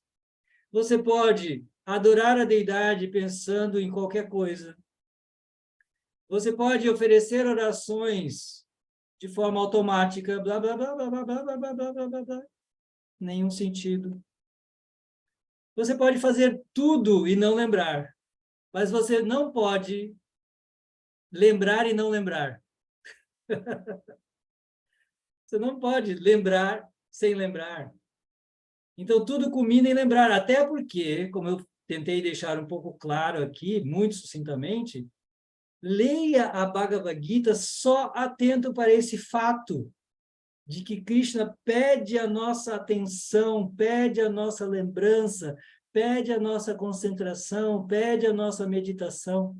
São vários verbos. Verbo tint, verbo smrit, vários e vários verbos, várias construções, sempre coloque a mente em mim. Então, é sempre assim. E eu já pensava muito por que Krishna diz isso. Na verdade, eu ficava sempre pensando que por que no primeiro escalão do serviço devocional, Krishna não disse, me ame exclusivamente. Ele não diz isso, ele diz, fixa tua mente e tua inteligência em mim. Por quê? Eu sempre pensava também nisso, né? Porque é um sintoma do amor que a sua mente não se desvia da pessoa amada. Que é um sintoma do amor, você só pensa na pessoa. Né? Isso é experimentado, como o Prabhupada diz, por um mocinho e uma mocinha. Né? Quando começam a namorar, aquela coisa bem juvenil, né? Nossa, é o tempo inteiro, é o tempo inteiro. Agora, aí teve até essa brincadeira lá com a Charadeva mesmo, né? Agora fica lá no WhatsApp, mandando coraçãozinho, assim, é o tempo inteiro. Está na aula, mas está mandando coraçãozinho. Porque não para de lembrar. Não para de lembrar. Só toda hora meu pensamento escapa para a pessoa que eu amo. Não é assim? É natural, o Prabhupada fala, é natural como a atração de um mocinho por uma mocinha. Então, Krishna fala do sintoma do amor, que é estar sempre lembrando. Eu achava muito interessante isso, já tinha pensado nisso, mas assim, a Charadeva simplesmente arrasou e aí citou o verso famosíssimo, né? Que eu acho que ele também citou lá na Ecovila. Smarta vyak satatam Vishnu vismarta vyo najatu chit. Vidi nisheda ksyor etayoreva kinga. Sarve vidi nisheda ksyor. Sarve vidi nisheda ksyor etayoreva kinkara. Todas as injunções, as regras positivas e todas as proibições, regras negativas, são servas dessas duas. Sempre lembrar-se. Então, cantar, ouvir, adorar, servir os pés dos devotos, tudo que você fizer tem esse objetivo. Smaranei, sempre lembrar-se. Então, é um pouquinho do que a Charadeva falou lá, exclusivamente, mas isso é exclusivo, né? Que podemos fazer. Porque essas são grandes almas, essas pessoas aqui, são todas que foram lá no retiro, são grandes almas, assim, muito especiais. E aí tiveram essa misericórdia inconcebível. Mais uma coisa, diz aí, meu irmão, o que mais que posso responder? Liga o microfone. Liga o microfone. Você tem compromisso, né? Você tem que sair e tudo mais. Então, as outras eu vou deixar para uma outra oportunidade, porque os assuntos estão sempre conectados. Mas eu só vou fazer uma advertência para você agora, porque você falou no finalzinho. Né? Eu concordo plenamente, são grandes almas, mas vocês são seguidores de Chaitanya Mahaprabhu, e Chaitanya Mahaprabhu, ele quebrou a represa. Então, assim, então o rio está escorrendo, então vocês têm que dar esse néctar para a gente, por favor. Radhanata, muito obrigado, tá bom? Parabéns, eu estou realmente... É impressionante, eu fiquei muito, muito tocado aqui, todos nós estamos assim maravilhados. Muito obrigado pela sua aula, e depois a gente conversa mais, depois, outra hora. Tá bom? Ramananda. Desculpa, Ramananda, você está no grupo Gadya? Sim. Está lá?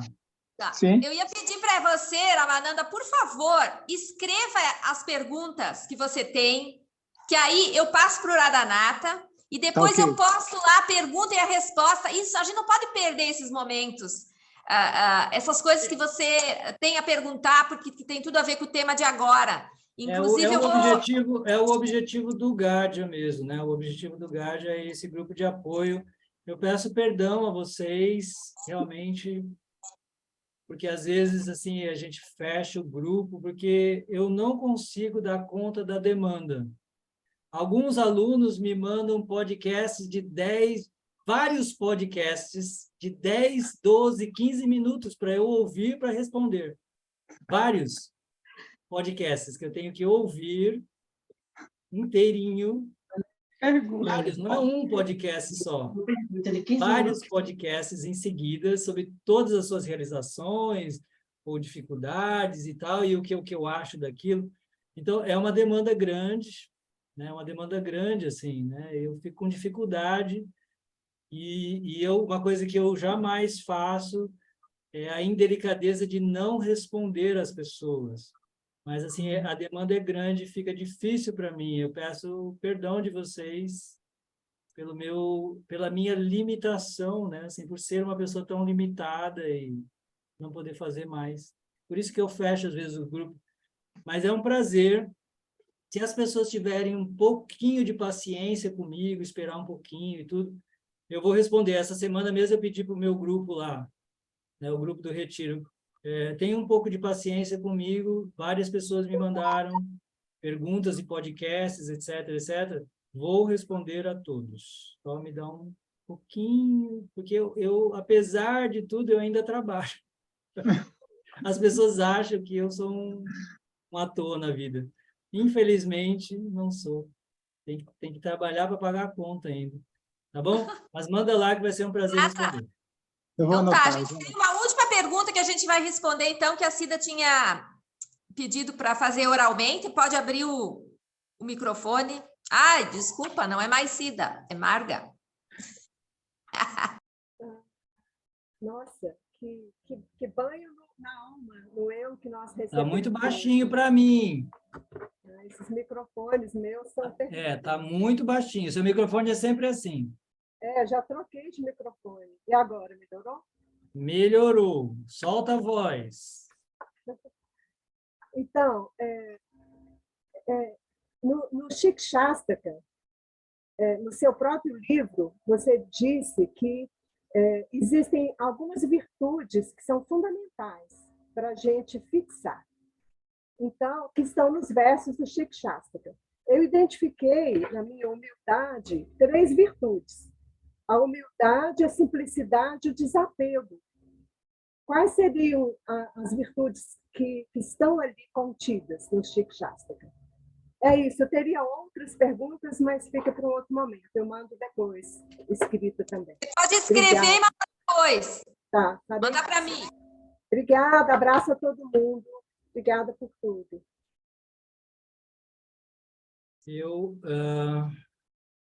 Foi uma pena que a Acharyadeva não passou do 2º verso. Eu até escrevi para ele depois, pedindo que eu queria ouvir a continuidade. Porque o Shikshastaka ele tem uma evolução natural. Então, nós estudamos com a Acharyadeva até o 2º, né? Onde ele traduz lá as palavras de Chaitanya Mahaprabhu. apesar do santo nome ser tão glorioso, explicado no primeiro verso, e na continuidade no segundo verso, Chaitanya Mahaprabhu encerra o segundo verso dizendo: ai, mas meu infortúnio, ele é tão grande que eu não tenho apego constante. Foi muito bom, né? Anuraga, Charadeva explicou. Temos algum apego, raga nós temos, algum apego nós temos, isso é raga. Mas nós não temos anuraga. Anu quer dizer seguidamente, um apego incessante. Às vezes a gente gosta um pouquinho, depois não gosta, então isso é raga. Mas nós não temos anuraga. E isso se deve ao nosso infortúnio. No linguajar, no dialeto Hare Krishna, é meu mau karma. Prabhu, meu mau karma é muito grande. Eu sempre falo também, esse também é o meu jargão. Meu mau karma, Prabhu, eu tenho karma muito ruim. Nas palavras de Chaitanya Mahaprabhu, Durdaivam, mau karma. Mau destino, né? Tem um destino muito ruim, fiz coisas muito ruins. Por isso, tudo é tão difícil para mim na minha vida. Então, Durdaivam, Idrisham, Rajani, por isso não tenho esse apego constante. Uau, que triste, né? Aí ele mesmo vai continuar dizendo que virtudes devemos cultivar. Quais são as virtudes que devemos cultivar? Mais humilde do que a árvore. Primeira. Mais humilde do que a palha na rua. Mais tolerante do que a árvore. Tolerância. Amanina manadena. Amanin. Amanin, literalmente, é não estar se achando. Literalmente, do sânscrito, a gente poderia traduzir perfeitamente para o português, é não se achar. Porque man é pensar, sentir, achar, achar-se, considerar-se, e aman, não se achar. A gente está sempre se achando, né, o tal. Mesmo como devoto também, né, os truques da ilusão são enormes, né? Eu me acho um excelente devoto. Quer dizer, a gente se esforça tanto para se tornar um bom devoto e cai na armadilha de se considerar demais, eu sou demais. É um problema, né? Porque ou você não presta para nada, ou você se esforça muito para prestar e aí fica orgulhoso porque se acha o tal. Eles não são tão bons quanto eu. Esses devotos, todos caídos, eles não têm realizações, eles são tão baixos. Ou seja, já caímos no orgulho. E Prabhupada fala, o orgulho precede a queda. Então, tá à beira do precipício. Tentando ser bom, né? Olha só as artimanhas de Maya. Tentando ser humilde, tentando ser tolerante, tentando não se achar, tentando ser um bom devoto, terminamos orgulhosos, à beira do precipício de novo. E Manadena, Manada, dando respeito, respeitoso. Aí esse Manada é diferente, né? Manada. Então, é a pessoa que dá, Manada é aquele que dá. Dá em sânscrito deu dar em português. Aquele que dá respeito aos outros. Então, essas são as 4 principais virtudes que Chaitanya Mahaprabhu apresenta, que são as primeiras, está no 3º verso. Humildade, tolerância, não se achar nada demais, está sempre consciente da sua pequenez. Eu gosto do perfil do Maharshi, ele diz, somos poeira cósmica. Somos nada, né? Somos nada, uma mosquinha aqui nesse universo. Mas sempre se achando tal, a gente sempre se acha tal. Ou no mundo material, ou entre os devotos. Se a gente não se acha o tal no mundo material, a gente começa a se achar o tal entre os devotos. A gente sempre está se achando o tal. E outra coisa, então, não se achar o tal, né? Seria quase que um sinônimo de humildade também. E Manadá, sempre respeitoso. Não, esses devotos é que são grandes devotos. Eles, nossa, que lindo esse devoto, que qualidade, nossa, fico encantado, sempre oferecendo respeito, oferecendo reverência aos devotos.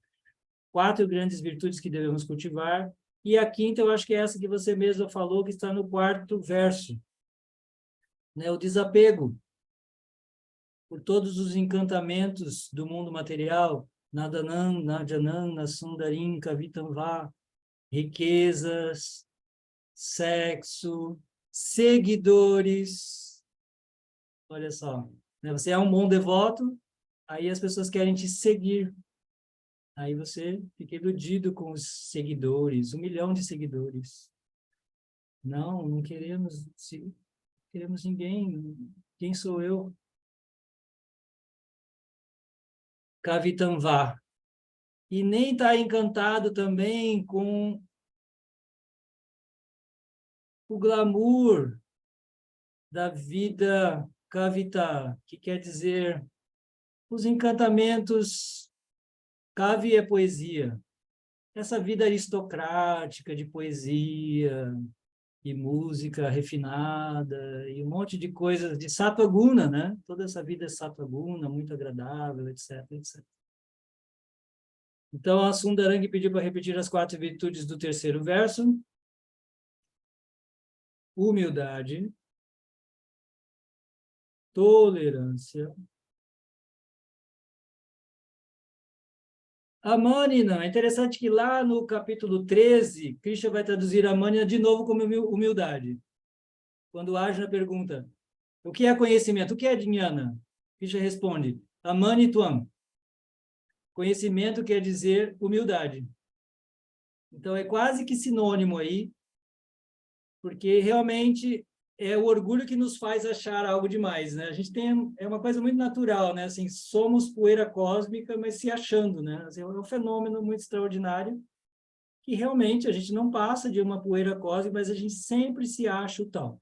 Ou no mundo material, ou em qualquer lugar, mesmo que você seja um religioso, estou lá na comunidade de espiritualistas, etc. e tal, se achando o tal entre os espiritualistas. Eu sou o tal. E você se esforça para ser, né? Então você se esforça para ser um bom devoto, aí começa a se achar o tal, porque eu sou o tal. Então, achar-se o tal, eu acho que esse não se achar o tal, eu acho que é uma virtude a ser cultivada, que está apresentada no Amanina. E o Manada, ser respeitoso. E a essência lá do 4º verso é na kamaye, eu não desejar, essa vairagya, né? De não querer nada deste mundo material, porque tudo isso só nos prende ao mundo material. Ok? Respondi, creio que brevemente. Ok. Então, se alguém mais quiser falar, assim, a gente está falando tudo um pouquinho, né? Ops, eu acho que não vai dar tempo.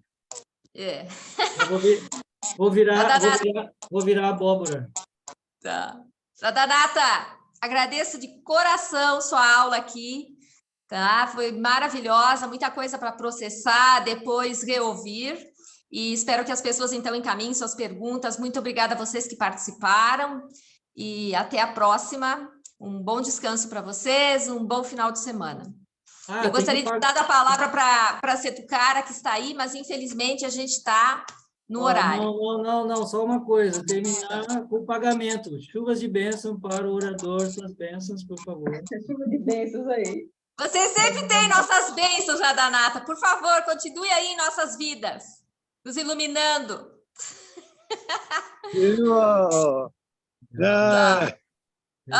Setukara! Que prazer tê-lo aqui, Hare Krishna! Obrigado, foi muito boa aula. Obrigado, Prabhu. Hare Krishna. Eu vou ouvir de novo depois. Sim, depois sabe o que eu gostaria, Setukara? Que depois você enviasse um comentário, alguma coisa. Me envia, tá, okay, que eu ponho no grupo, tá? Tá bom, tá bom. É porque o Radhanatha tem compromisso, a gente tem que sair. Tá bom. Obrigada, hein? Obrigado, fiquei aguardando aí. Hare Krishna. Hare Krishna. Haribol. Hare Krishna. Hare Krishna. Hare Krishna.